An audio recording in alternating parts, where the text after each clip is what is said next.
Class 7 chapter का नाम है परिमेय संख्या। इंग्लिश में इसे रिलेशन नंबर कहते हैं। इस चैप्टर के कुछ मुख्य अवधारणाएं हैं जो इस चैप्टर के अनुसार दिया गया है। पहला में है धनात्मक ऋणात्मक परिमेय संख्या। दूसरा में होगा संख्या रेखा पर परिमेय संख्या बताई गई है, परिमेय संख्या की तुलना, परिमेय संख्या की संक्रियाएं और योज्य एवं गुणात्मक प्रतिलोम। तो इस चैप्टर से मैंने पहले 1 से लेकर 3 तक सभी टॉपिक पर मैंने वीडियो बना चुका है। अगर किसी को पहले की वीडियो को देखना है तो आप प्ले लिस्ट में उस वीडियो को देख सकते हैं। तो चलिए इस चैप्टर के अनुसार कुछ मैं आगे बताना चाहता हूं। चूंकि इस चैप्टर के अनुसार जो दिया गया है कि परिमेय संख्या क्या है और चैप्टर का नाम भी परिमेय संख्या ही है, तो इस परिमेय संख्या का अर्थ इसी किताब के अनुसार ही जान लेते हैं। आप ही के किताब का दिया हुआ है। ऐसी संख्याएं जिसे p बटे क्यू के रूप में व्यक्त किया जा सकता है, जहां p और q पूर्णांक हो तथा q नॉट इक्वल टू 0 हो। इस प्रकार p बटे क्यू एक क्या है, परिमेय संख्या है।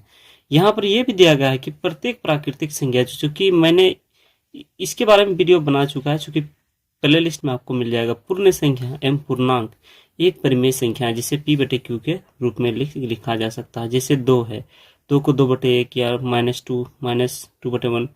इसके बाद मैंने कॉपी में भी बताया परिमेय संख्या के ही कुछ भाग हैं।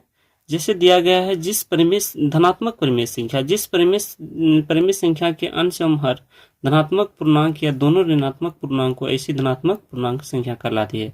और चौथा नंबर दिया गया है ऋणात्मक परिमेय संख्या, जिस परिमेय संख्या के अंश एवं हर कोई एक धनात्मक पूर्णांक हो एवं ऋणात्मक पूर्णांक हो, ऐसी संख्या ऋणात्मक परिमेय संख्या कहलाती है। जैसे -1/3 आदि क्या है, ऋणात्मक परिमेय संख्या है। मैं इसे थोड़ा कॉपी में विस्तार के रूप में, तो इसी चैप्टर का कॉपी में कुछ विस्तार से जान लेते हैं। जैसे परिमेय संख्या, तो परिमेय संख्या मैंने तो अभी बताया है कि ऐसी संख्या जिसे p बटे क्यू के रूप में व्यक्त किया जा सकता है, जहां p और q क्या है, पूर्णांक हो तथा q नॉट इक्वल टू 0 हो। इसका अर्थ होता है कि q का मान क्या होना चाहिए, 0 नहीं होना चाहिए। इस प्रकार p बटे क्यू को परिमेय संख्या कहते हैं। तो इसके जैसे में मैं कुछ मिसाल दे देता हूं। जैसे होगा बटे में या कुछ भी हो, जैसे 2 है तो 2 है, ये एक परिमेय संख्या है। चूंकि 2 के नीचे क्या हम 1 दे सकते हैं, जो यहाँ क्या होगा, ये p कॉमन होगा और ये क्या q होगा।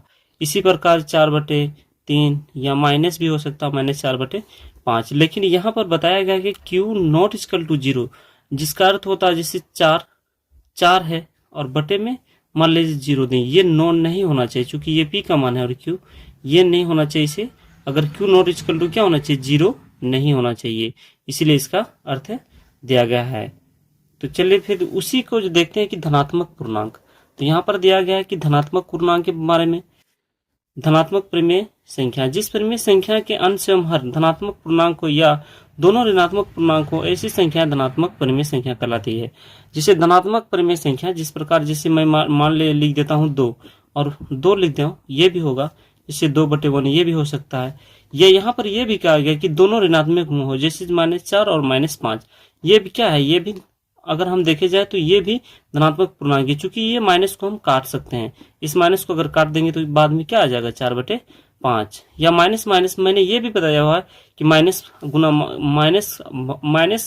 माइनस प्लस होता है। लेकिन अगर माइनस भाग भी अगर माइनस हम करते हैं तो वो भी क्या होता है, प्लस होता है। या सीधी सी बात हम क्या करते हैं, डायरेक्ट उसको काट देते हैं। उसके अलावा कुछ भी हम लिख सकते हैं, 3 हो या 6/10, ये क्या है, आधी धनात्मक परिमेय संख्या है।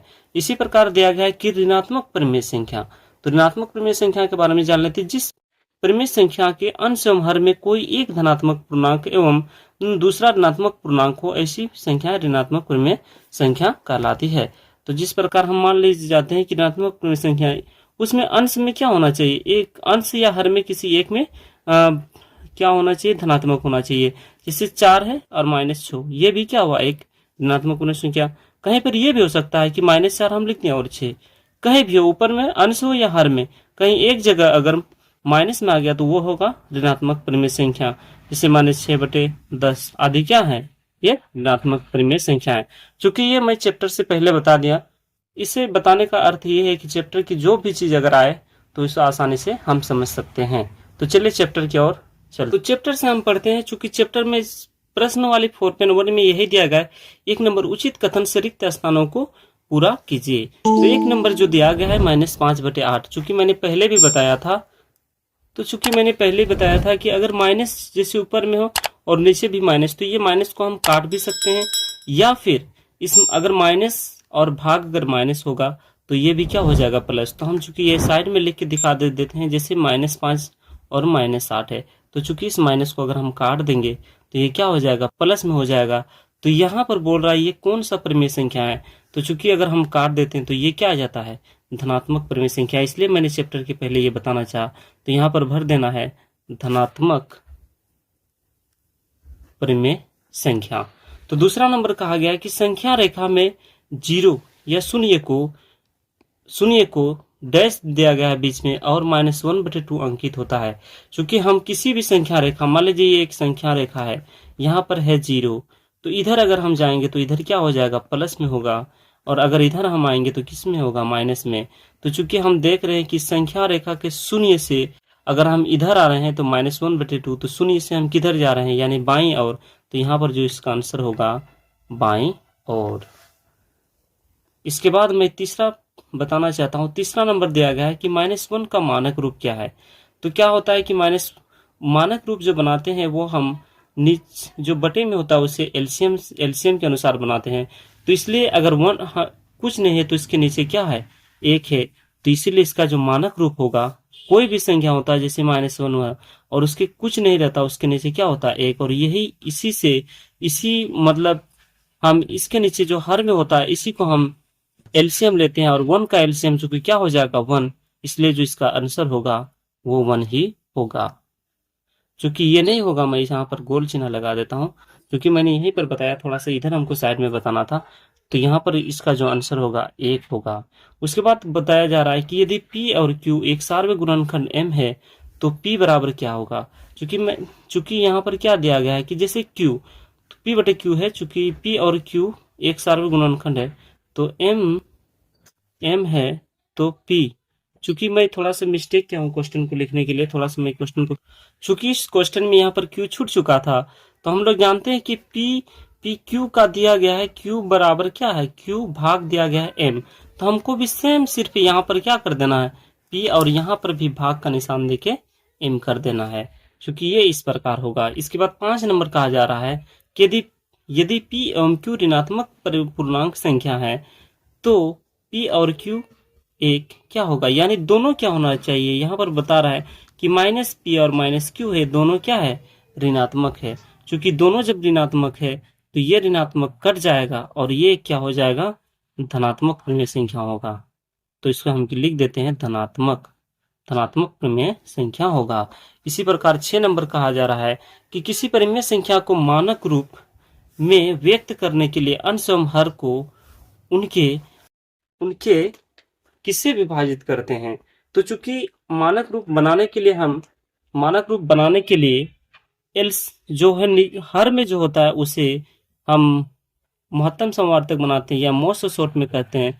तो हम उसको बनाने के लिए हम उसके सार्वत्रिक गुणनखंड देखते हैं। चूंकि जैसे सार्वत्रिक गुणनखंड जैसे यहाँ पर 4 है और यहाँ पर 2 है, तो 2 का पहाड़ा में 2 भी है और 4 भी आता है। इसी प्रकार मान लीजिए यहाँ पर हम 15 लिख देंगे और यहाँ 5, तो 5 है एक, लेकिन इसी में अगर हम पढ़ेंगे 5 को 3 बार तो क्या आ जाएगा, 15, और 15 का 15 भी होगा। तो चूंकि ये पर यहाँ पर जो होगा सार्वत्रिक गुणनखंड, तो ये हो गया सार्वत्रिक गुणनखंड।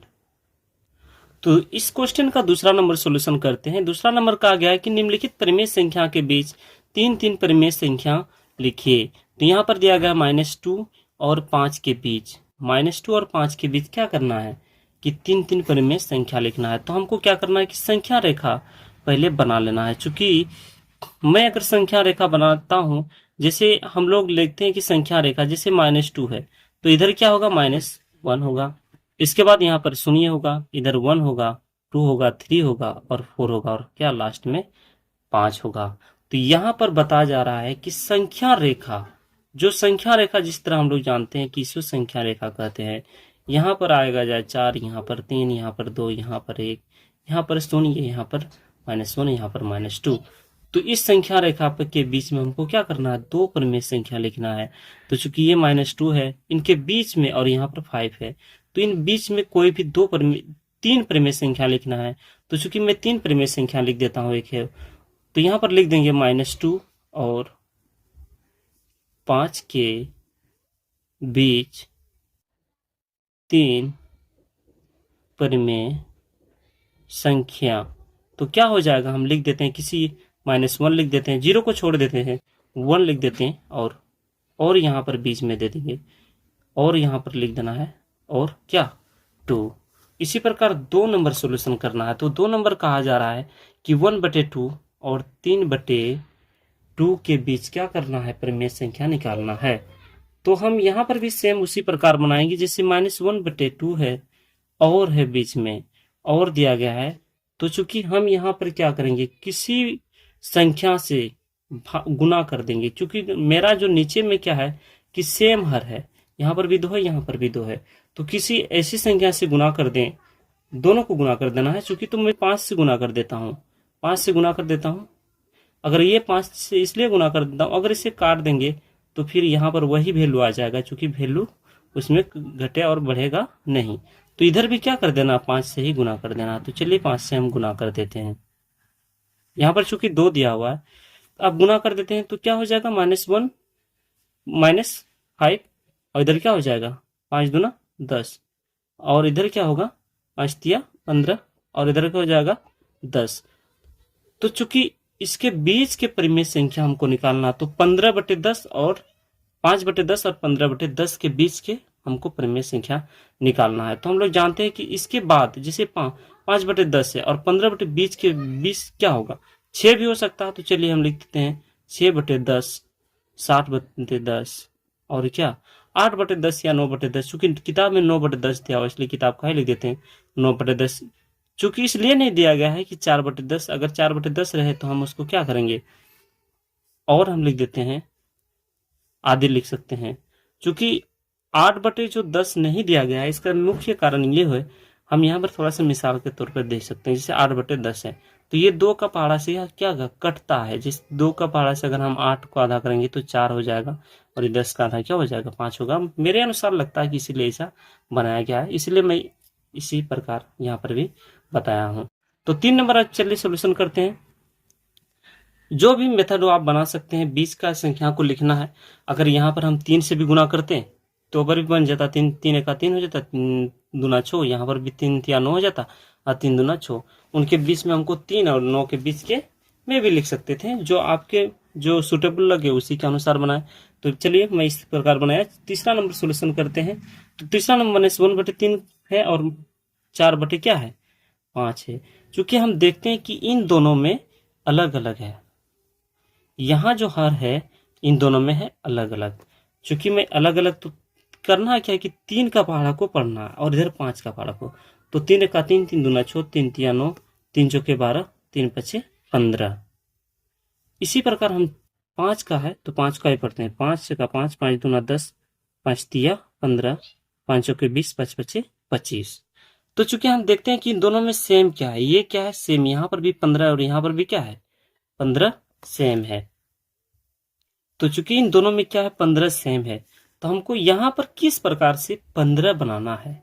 तो चूंकि हमको इस संख्या को क्या करना है 15 करना है, जो चूंकि दोनों पे क्या है 15, यहाँ पर भी 15, यहाँ पर भी 15 है, तो हमको ऐसी संख्या से गुना करना है जो यहाँ पर क्या हो जाए 15 हो जाए, जो सेम होगा। और सेम संख्या के बीच में हम आसानी से क्या कर सकते हैं परिमेय संख्या लिख सकते हैं।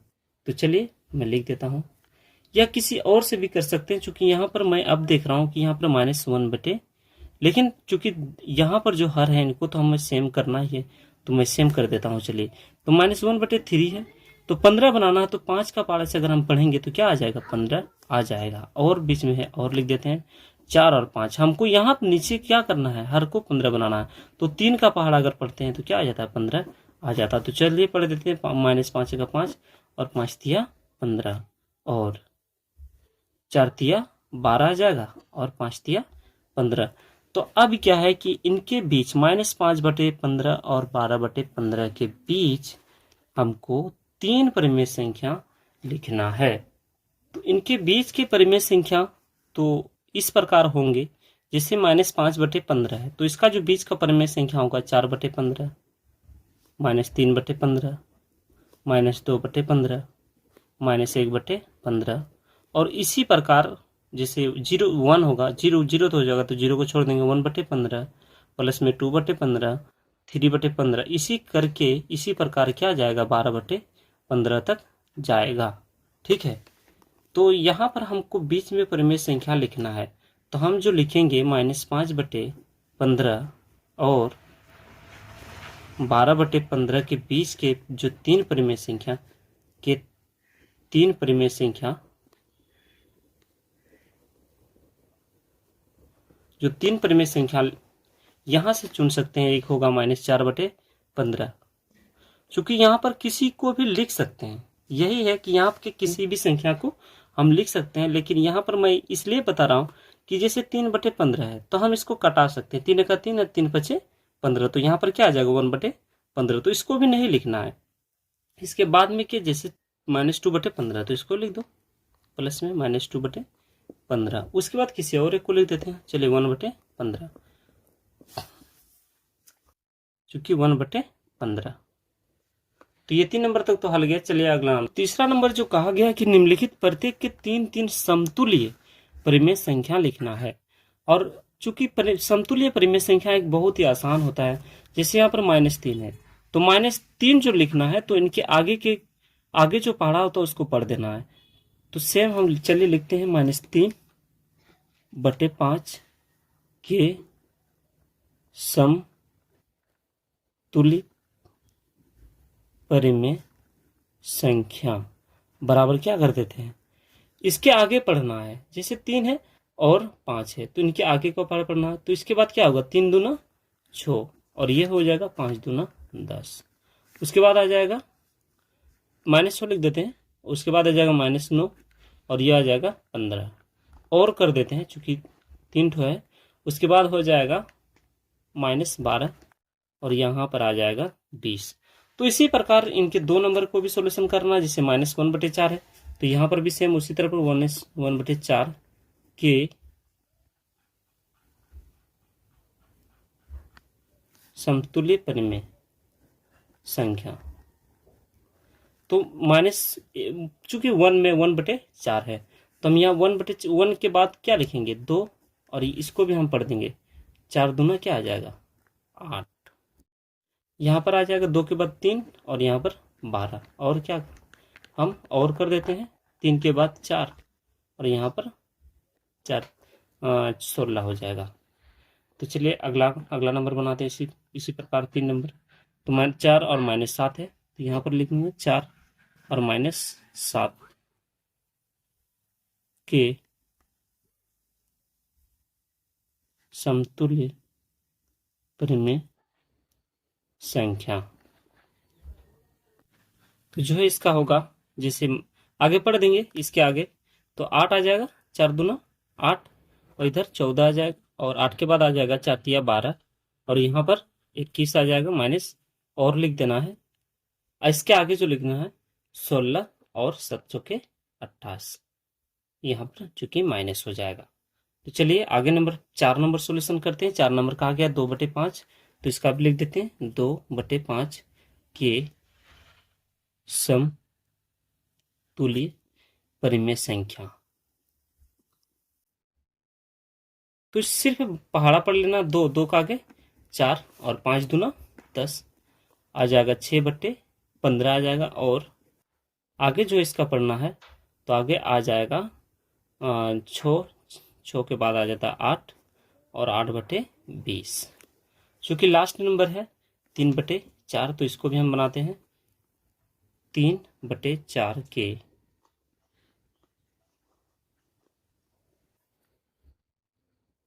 समतुल्य परिमेय संख्या। जो आ जाएगा 3/4 है तो इसके आगे पढ़ना है 6/8 और आ जाएगा 9/12 और 15/16, चूंकि ये इनकी इस प्रकार सॉल्यूशन है। चूंकि 1 से मैंने 3 नंबर तक बताया, इसके बाद मैं अगले वीडियो में फिर आगे जो है 4 से 8 नंबर तक बताने का प्रयास करूंगा। तो चैनल में अगर इसी प्रकार आपको अगर पसंद आ रहा है वीडियो और समझ में आ रहा है, चूंकि मैं सबसे आसान मेथड से बताता हूँ, तो आप चैनल को सब्सक्राइब कर दें और